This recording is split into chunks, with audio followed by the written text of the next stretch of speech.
I would say the main theme of the collection is survival and its aftermath. A lot of the poems are interested in thinking about raw interiority and ideas of death and ideas of sort of living in the wake of dying, I guess. A lot of the book is looking at the history of method acting and the history of abstract expressionism, and those as sort of two post-World War II art forms that exemplified the possibility of having an exterior manifestation of this otherwise inarticulable or maybe still inarticulable inner world.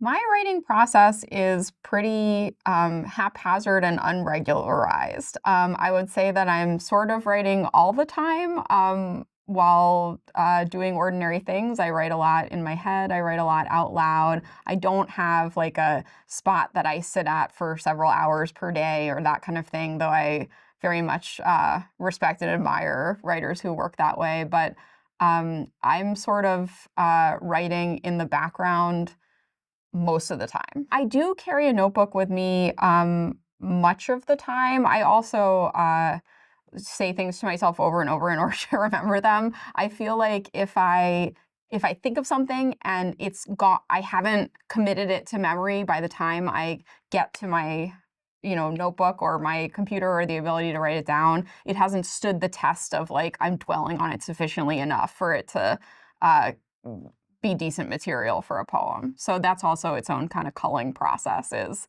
not always committing things to paper right away. I do feel a lot of the time like the poems exist in the atmosphere in some way, and it's a matter of finding the frequency to be able to hear them. And I like that process of listening, and I like even the process of being frustrated and not finding the frequency. I think there's discovery in that as well. So there are many quotes in the book from Mark Rothko and from Claude Monet, from Sylvia Plath and Anthony Bourdain, and many other sort of artists, writers, thinkers, actors.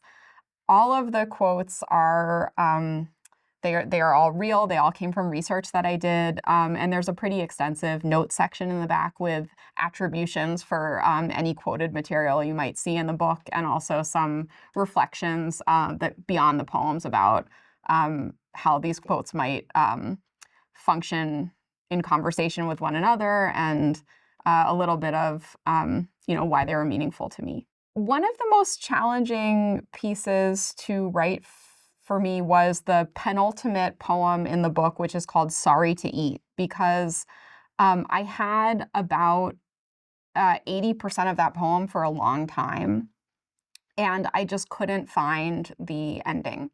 And I tried so many different endings on it, and I knew that it was going to be the toward the end of the book, and that it was going to be an anchor for some of the themes and strands of thinking that had been brought up earlier. And I just needed it to be a very specific thing, and I couldn't figure it out. And I don't know how many drafts of endings I went through.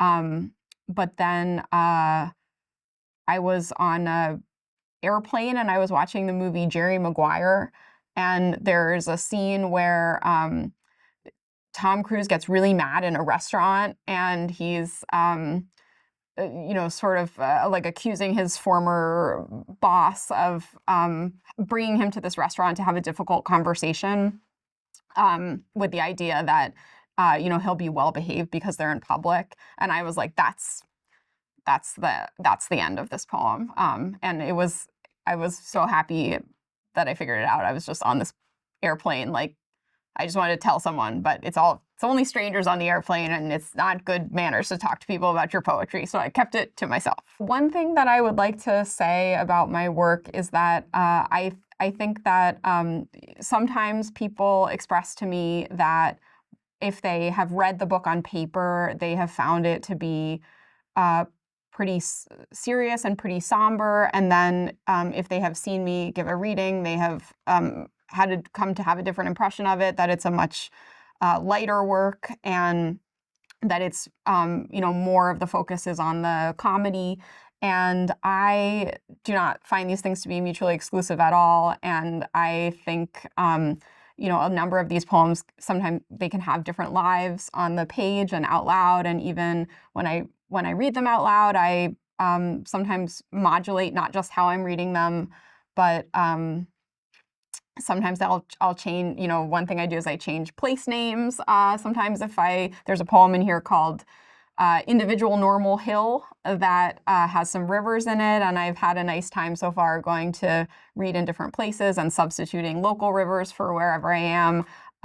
My work is something that isn't fixed and can change and can have many different kinds of resonances, and I'm so I don't think there's one right way to read it, I guess. It's a huge honor to be nominated for the T.S. Eliot Prize. I'm really grateful and really appreciative to everyone who has spent time with my book. I haven't published a full-length collection in the UK before, so this is a really big deal for me, and it's really cool to be with Outspoken Press and to be doing this all together.